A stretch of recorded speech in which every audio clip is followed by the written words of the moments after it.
papaano niyo po siya naisakay sa aircraft? Well, ang tingin ko, ang turning point talaga doon is nung time na talagang humaharang si ES Medialdea at binigyan ko siya ng warning na talaga, sir, tapos na ito. Kanina pa ang usapan, kailangan sumakay ka na muna sa aeroplano, kayo sa aeroplano. At saka na natin pag-usapan ng iba pa, sa husgado na. So, nag-isip si ES Medialdea, dared me to arrest him, and I did. So, binasahan ko siya ng kanyang karapatan. Ninaras ko siya for PD 1829. So, at pinusasan ko siya. Kaya nang hinila ko na siya palabas, palayo, na nakaposas, siguro nakita ni PRRD na seryoso ako. At hindi tayo patatalo. At we do believe na talagang the majesty of the law has to reign supreme. Dapat masunod ang batas. Pero sir, nakita ko po sa video, parang binabasahan niyo ba siya? O sinasabihan niyo siya rin na kanyang rights? Winarningan ko muna si ES Medialdea, sir, pag hindi ka pa umalis dyan, hindi matatapos ito. Dahil dyan, aarestuhin na kita ng obstruction of justice under PD 1829. And he dared me. So, I read him his rights, and I asked him to, if he understood his rights. And when he said na-affirm niya, naintindihan niya, sir, you are under arrest for PD 1829, halika na, sir. So, pinusasan ko at inalis. Nung makita ni PRRD yun, kasi bumalik ulit ako nung inilagay ko sa bus, dala ko ulit ang posas. Sabi ko, sir, eto, kasunod, susundin ko sana si Attorney Delgray, pero umalis naman na sila at sumama na si PRRD. Sir, nung natanggap po ang warrant of arrest ng PCTC, ano na po ang sumunod na pangyayari na umabot na sa inyo to? We were requested by PCTC to help implement the warrant of arrest. So, kanino po ito muna pinadala? Sino po yung una nakaalam na humihingi ng assistance yung PCTC? Ma'am Jean. Yes, ma'am. The Chief PNP was informed po nung request po ng PCTC for the PNP to extend police assistance po. And the Chief PNP directed po the CIDG under the leadership of General Torre to provide security assistance po sa PCTC. Ano po yung detalye na supposed to be task na gagawin ninyo para malaman po nila?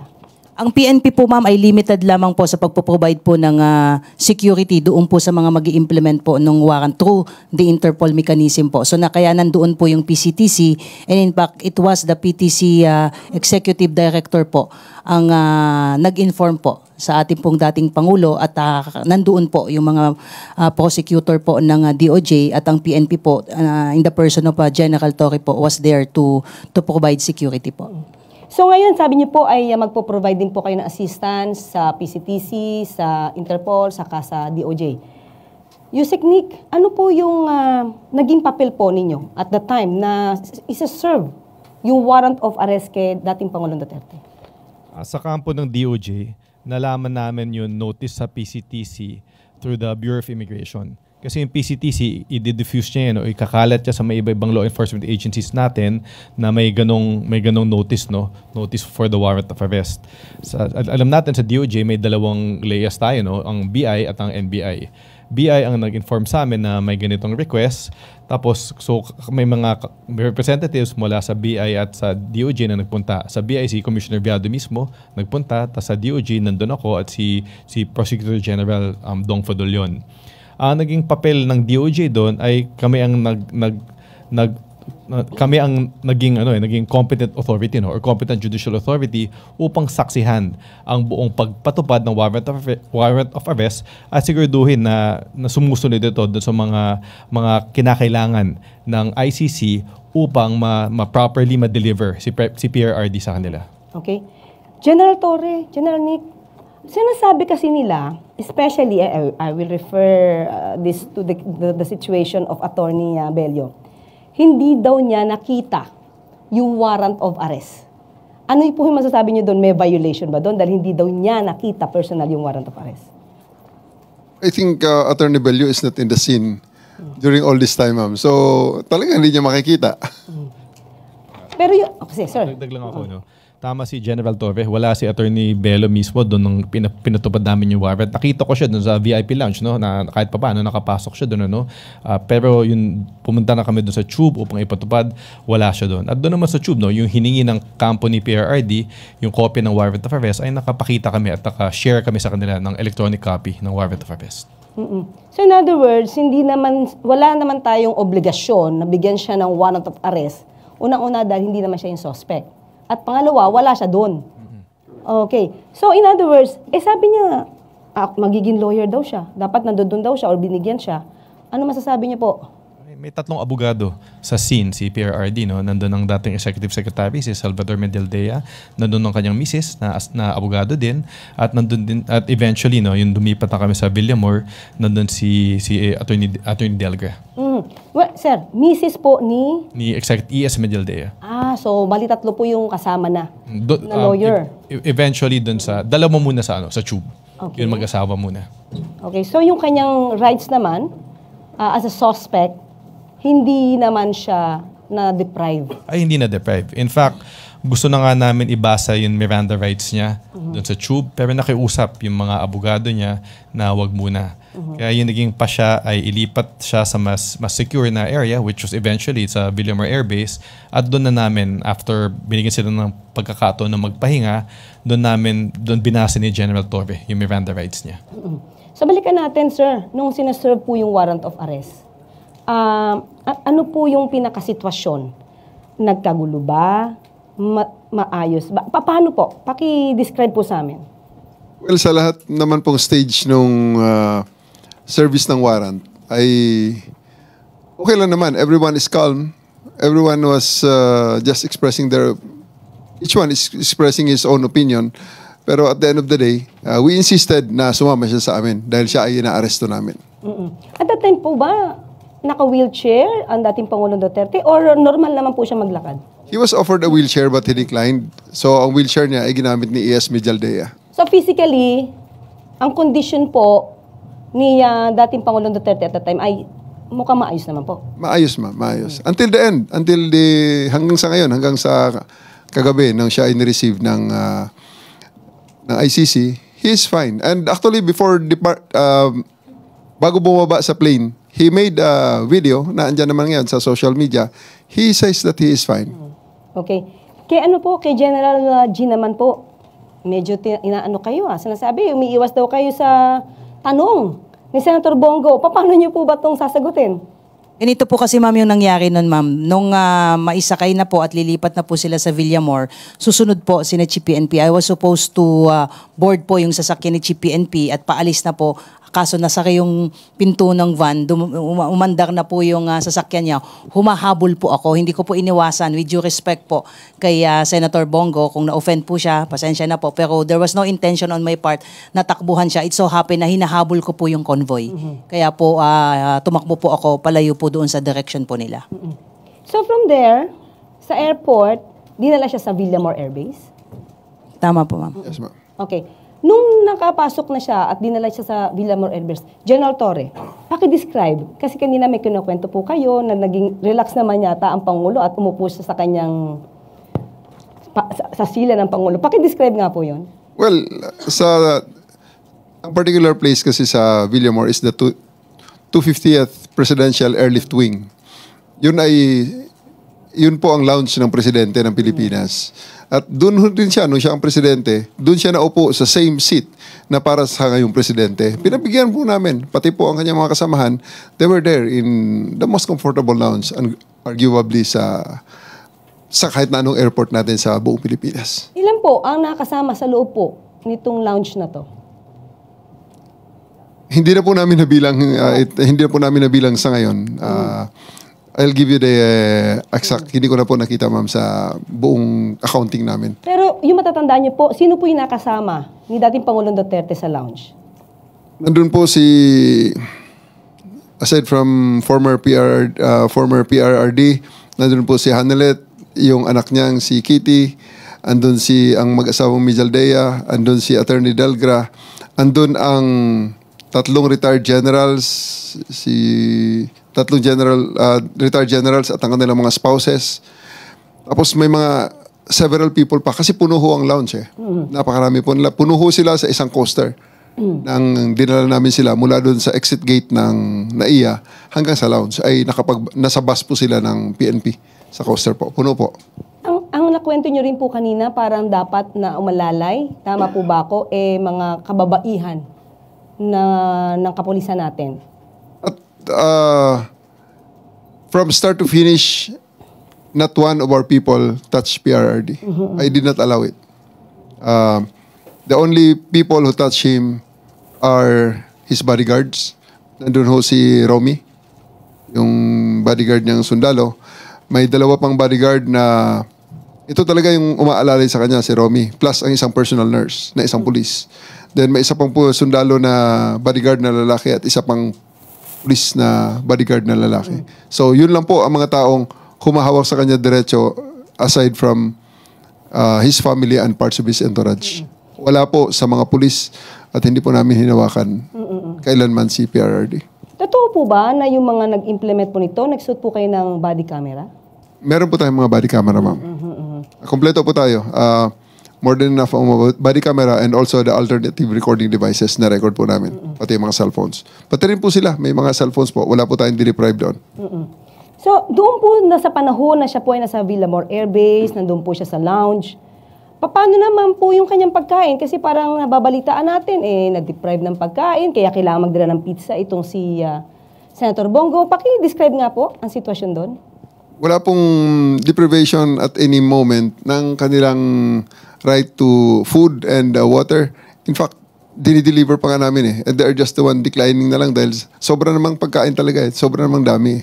At may delivery sila, may pa-deliver sila, may pabigay din kami. So, there's really no problem. And hindi ito tama ang contention na dideprive namin ng food. So, nakapasok naman po yung isang box ng pizza na pinabili ni Senator Bongo. Hindi ko na po nakita yung pizza na yun, pero napakarami talaga ng pagkain eh. Kaya, part ng birthday ko na rin siguro celebration niya.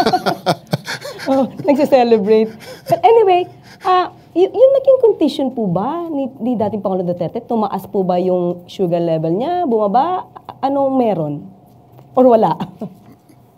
Sa buong time po na nandun kami sa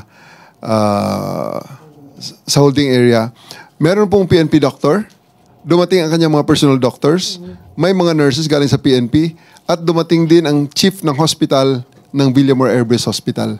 So may doktor doon, dalawa, may isang galing sa kanila is sa Air Force, merong surgeon, may isang, ang pagkaalam ko is GP, at maraming mga nurses. So, medical personnel, pati ang kanyang personal doctor ay nakarating po. Okay. So, in other words, lahat ng medical needs na kailangan ni dating Pangulong Duterte ay accessible naman sa kanya. Ma-access niya agad, makukuha niya agad kung kinakailangan. Opo. Kasi sinasabi, parang nag-oxygen na ba siya? May picture na pinakita na siya nakahiga. Ano po ba yung tubong nakalagay sa kanyang ilong? Kung inyo pong alam. Well, nung dumating ang time na sinabi niya napapagod siya, gusto niya humiga, we provided him with, kasi bedroom niya rin dati yun eh. So, binigyan natin siya ng foam, binigyan natin siya ng kumot, at sinaraduhan natin, nilagyan natin ng mga blinders, yung area na pwede siya matulog. And he actually slept. He is asleep the whole time. Kaya nga nung hapon na, nung sinasabi kong matagal na masyado ang usapan niyo ng inyong mga abogado, mismo ang mga abogado nagsabi na, paano kung may makapag-usap, tulog siya. That's already, pang-stretch na lang talaga. Another blockade para ma-justify na hindi siya maisakay sa aeroplano. Parang may delaying tactics na. Delaying tactics na lang talaga yan, ma'am. Pero at the end of the day, there's no deprivation whatsoever of legal counsel, yung mga medicine niya, food niya, wala po yun. At naibigyan natin lahat ng yun. Ang medical needs niya actually, sobra-sobra pa. Pero di ba nire-request po na dapat madala daw sa ospital? At that time po, kailangan ba siya talagang dalhin sa ospital? Ang sagot ko po sa panahong yun, sinagot ko sa kanila regarding that matter, Sir, sa ospital, ikaw i-examine din lang ng mga doktor na ito. Ang mag-iiba lang is yung location. Pero ang gagawin sa iyo is exactly the same Dahil andito naman lahat ng mga gamit. So, sinasabi nila kailangan na ng ECG? full check-up, ECG, pating ECG machine, ipinasok natin doon. Pinasok ang ECG. And kaya tinanong ko nga siya, Sir, ngayong araw na to, at this point, buong Pilipinas ang dami ng hinuli ng mga nagkasala sa batas na aresto by virtue of a warrant, warrantless arrest, at implementation ng search warrant. Tanong kita, Sir, ilan sa kanila ang dinala sa presidential lounge? At binigyan pa na, dinalhan pa ng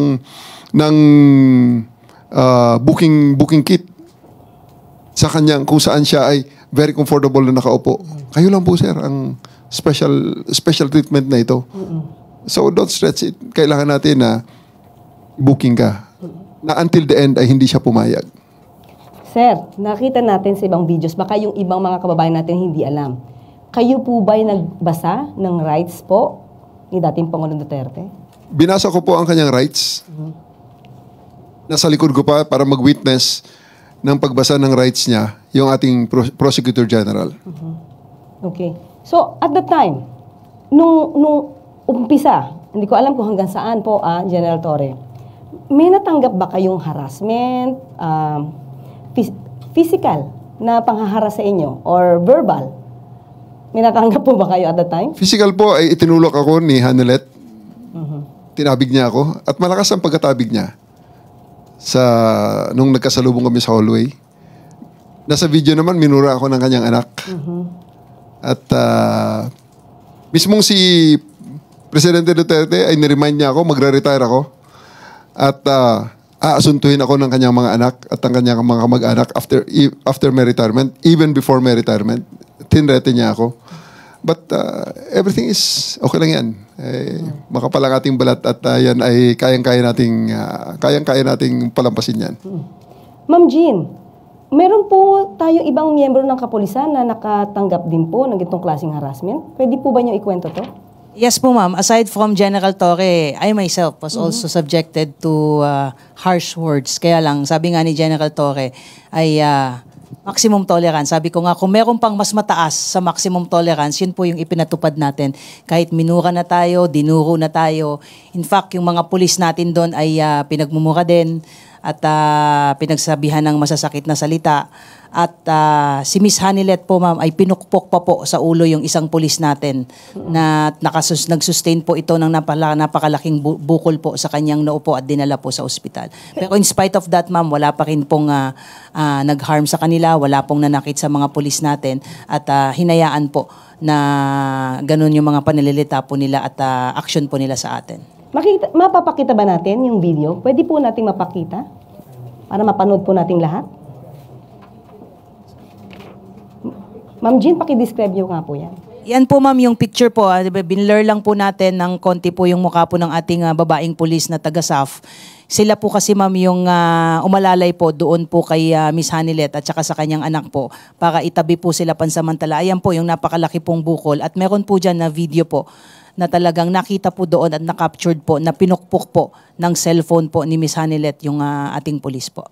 Sa ulo po yan, hindi pa, pina-CT scan po ba yan? Kasi ulo po yan. Dinala po, ma'am. Ayan po, yung video po. Yun po, yun kitang-kita po kung paano po niya hinampas po. Balik ang anak ko! Balik niyo ang anak ko! Ang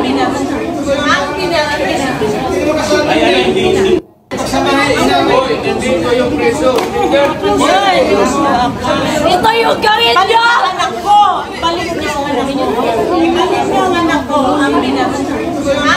Kita po nyo dyan, ma'am, sa video is tinatabi po sila.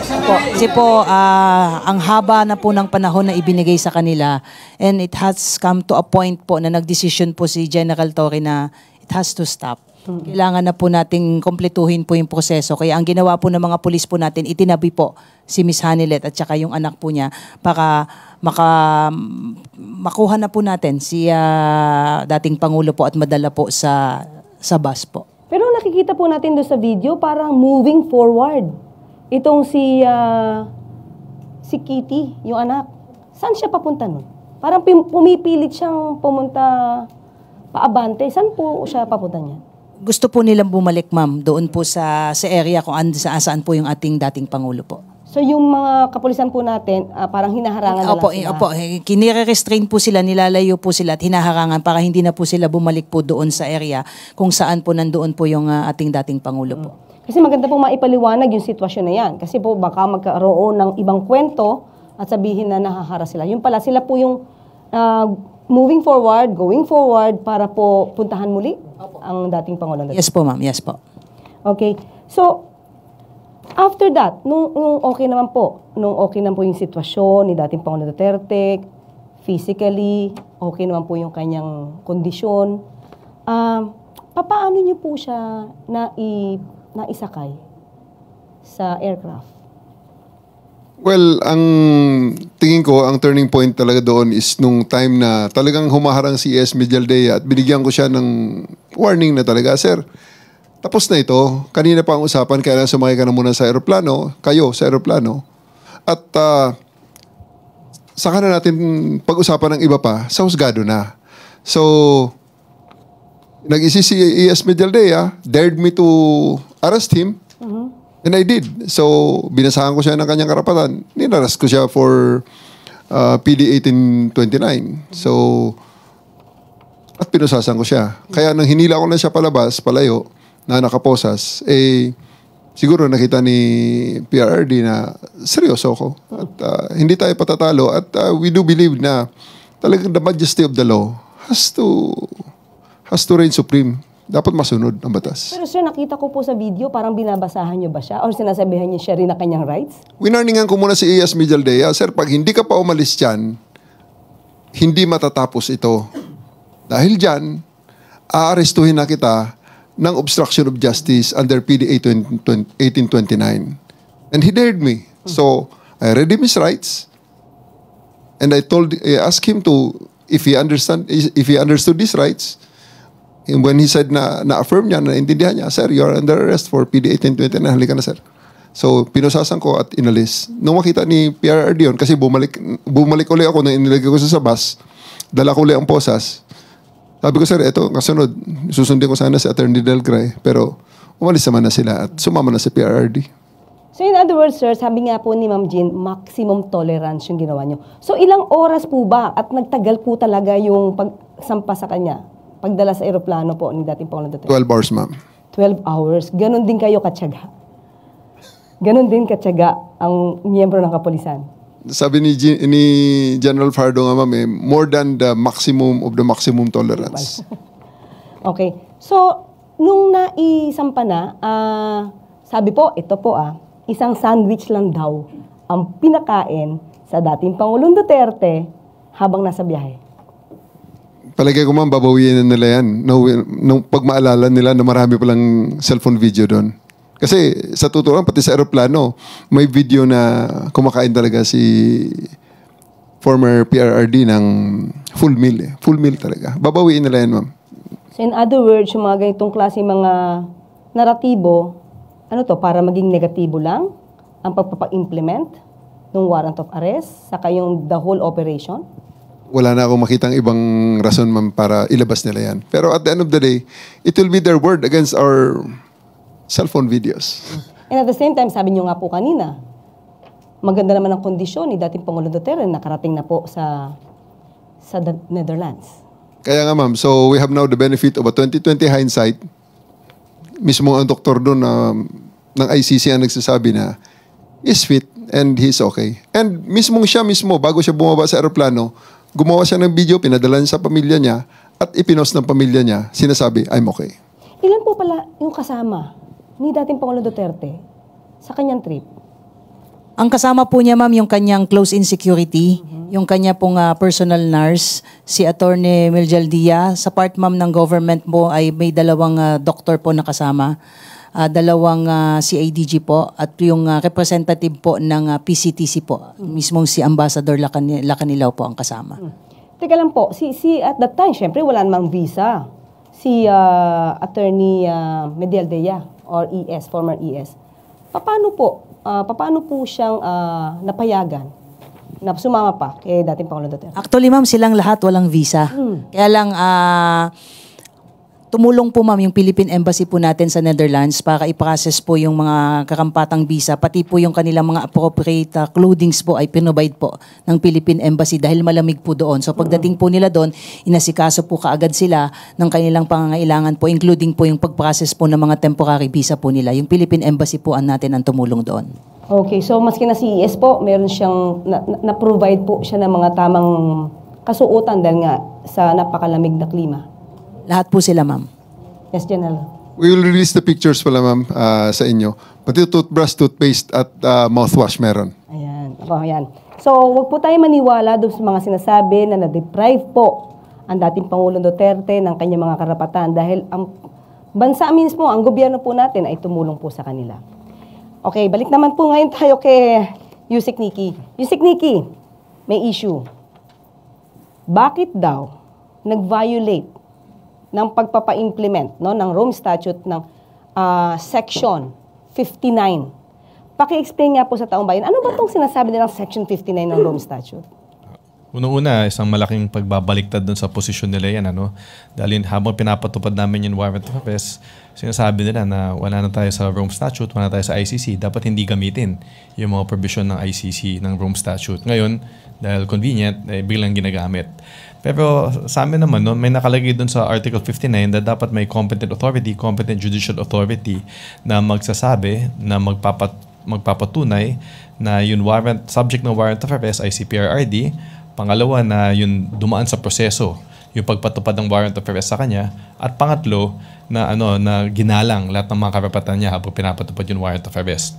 Ang nagsilbi bilang competent authority dito ay kami, ang Department of Justice. At in fact, yung Prosecutor General natin, napirmahan na niya yung certification at pinadala na natin sa ICC dahil ito ay isa sa kanilang mga requirements bago ma-turn over si PRRD sa kanila. Sa atin, may masama ba na ang DOJ ang nagsilbi bilang competent judicial authority? Walang masama doon. Kasi unang-una, ang DOJ ay may quasi-judicial functions naman yan. At isa sa mga quasi-judicial functions ng DOJ ay sabihin, ay i-determine na kung isang arrest ay valid. Magandang halimbawa dyan ay tuwing kami nagko-conduct ng mga inquest, tuwing nagko-conduct ng inquest sa mga fiscal natin, ang unang-unang ginagawa nila bago pa pagpasya, kung ipapasagutin yung respondent, ay alamin muna kung valid yung pag-implement ng warrantless arrest. So ito, walang bago dito. Ginagawa talaga ng mga fiscal natin to na sabihin kung tama ang pag-implement ng isang arrest sa tao. So, anong ginamit? Okay, sabi nga natin, hindi na tayo yung miyembro ng Rome Statute. Ano po, in particular, yung ginamit natin na batas para po maging legal po ang pagsisilbi po ng warrant of arrest kay dating Pangulong Duterte? Bukod dun sa ating pagiging member ng Interpol, na yun yung kumbaga naging entry point natin for implementing this warrant of arrest, yung isang batas na ginagamit natin ay yung Republic Act 9851. Ito yung act that punishes crimes against international humanitarian law. Kung titingnan nyo tong batas na to, halos katumbas ito ng Rome Statute. Yung mga krimen na pinaparusahan sa batas na to ay yung mga krimen din na pinaparusahan sa Rome Statute. Halimbawa, yung war crimes, yung genocide, at yung crimes against humanity. Tapos kung titingnan nyo itong batas na to, may portion doon na nakalagay na ang Pilipinas ay may option. Pwede niyang investigahin at i-prosecute ang mga krimen dito sa IHL tulad ng crimes against humanity, or pwede niyang ipaubaya sa foreign tribunal kung may kaso na nangyayari. At kung ipapaubaya man niya sa ibang korte, ang pwede niyang gawin ay pwede niyang i-deliver or i-surrender yung akusado dun sa korte na yun. At yun ang ginawa natin dito. Pero sabi niyo nga po, para hindi magkaroon ng question, you still complied. Although hindi tayo dapat nagko-comply kasi hindi tayo miyembro. Hindi na dapat. Still complied too, para magkaroon ng substantial compliance. Kasi procedure na lang yan. Hindi na yan substantive issue, it's a procedural issue na kung papatanggapin ng ICC, CPRRD, kailangan may competent judicial authority na magpatunay na nasundan yung mga tatlong gusto nila. At kami, ang DOJ, kami ang nagsilbing bilang competent judicial authority. Ayan. So maliwanag na po kasi nagkakaroon po ng issue, dapat daw po ay ma-consider na illegal yung pagsisilbi ng warrant of arrest dahil hindi nga daw po nag-comply dun sa Rome Statute na Section 59. Pero pinaliwanag nga po ni Yusek Nikki na may substantial compliance and at the same time ang ginamit po nating batas ay ang RA 9851. Okay? So, may mga katanungan pa rin po sa inyo. O nang una, okay? Mula kay Ivan Alvarez ng UNTV. Yung umiikot sa social media na bagsak ang moral ng mga polis. General Torre, totoo po ba to? I would refer you to Jean. Ipasa kita kay Jean General kasi Jean. siya talaga ang kasama ng mga sinasabi lang umiyak na pulis. Ayan. Yung kumakalat na sinasabing sympathetic, yung mga pulis natin na umiiyak during the implementation po ng warrant of arrest. Hindi po totoo yun. Kung kayo po ay nakapasok po doon sa holding area, ay maliit lang po yun. At sa dami ng entourage nila, sa dami ng mga pulis natin na nandoon, napakainit po nung suot po ng mga staff natin. Naka-camouflage po yun, nakasombrero. Kahit kami rin po ay basang-basa po ng pawi. So may nakita po, na-captured po doon na parang nagpunas po at nakayuko po. Ang sinasabi po nila ay umiiyak po yung pulis. Hindi po totoo yun. At ang sinasabi nilang mababa po yung moral ng pulis, hindi rin po totoo yun. At sa mga lumalabas na mga video, ang pakiusap po natin, huwag po tayong basta-basta maniwala. Ang PNP po ay nakafocus po sa pagpapatupad po ng aming mandato. Saka parang bakit naman babagsak ang moral? Considering na naging successful naman din po yung inyong pagpapa-implement ng rule of law. At walang naging madugong pangyayari sa nasabing pag-serve ng warrant of arrest. Tama po ma'am, sabi nga natin, professional ang ating mga kapulisan. Alam nila na nandun tayo para magpatupad ng ating mandato. At yun ang ginawa natin, sabi nga natin, mission accomplished, kaya mataas ang moral ng pulis natin. Okay. From Christian Sores, Radyo 630. On whereabouts ni Senator Bato de la Rosa and police preparation in any eventuality if may ilalabas ding warrant of arrest kay Senator Bato. Yusek. Ano naman, Nasaan daw ba si Senator Bato? parang nagparamdaman. Nakita ko naman may social media post siya na sinasabi niya di siya nagtatago. At ano naman, hintayin na lang natin kung sakaling lumabas man. Ayoko naman pangunahan natin yung ICC, no? Pero meron na tayong modelo, no? Upang kung paano natin ipapatupad yung warrant of arrest laban sa kung sino man akusado po doon na magkakaroon ng warrant of arrest. Pero parang pinahayag rin niya na willing naman yata siya sumama kay dating Pangulong Duterte. Okay, ito po ang tanong. How true that Senator Bato de la Rosa and retired Police Chief Oscar Albayalde could be the next to receive arrest warrants from the International Criminal Court for crimes against humanity regarding the roles in the previous administration's war on drugs? Yusek. Hindi kami privy kung sino talaga yung kung anong status ng investigation sa ICC, but ang alam lang namin, nabibig namin sa mga bali-balita, nakasama sila sa mga ina-investiga. Kaya yun na lang, abangan lang natin kung magkakaroon man ng warrant of arrest laban sa kanila. May tanong dito pero parang nasagot na po ni General Torre. In a video posted by former President Duterte's daughter, Kitty Duterte, minura po kayo while performing your duty. May additional pa po ba kayong response? Yes lang yun, ma'am. Kaya nating palampasin yan. Okay, thank you. And how do you receive, or rather perceive this action, and what's the step will you take in response? I think kaugnay ito doon sa isang question. Bukod kay dating Pangulong Duterte and Senator Bato, ilan pang personalities, all in all, yung kasama sa arrest warrant ng ICC na ipapadaan sa Interpol? Isa lang, yung warrant na lumabas kay PRRD pa lang. So wala pang ibang natatanggap na communication? Pero kung titingnan natin yung warrant, may nakalagay doon may language doon. Nalimutan ko lang kung yung exact language na may mga other individuals na ina-investigan.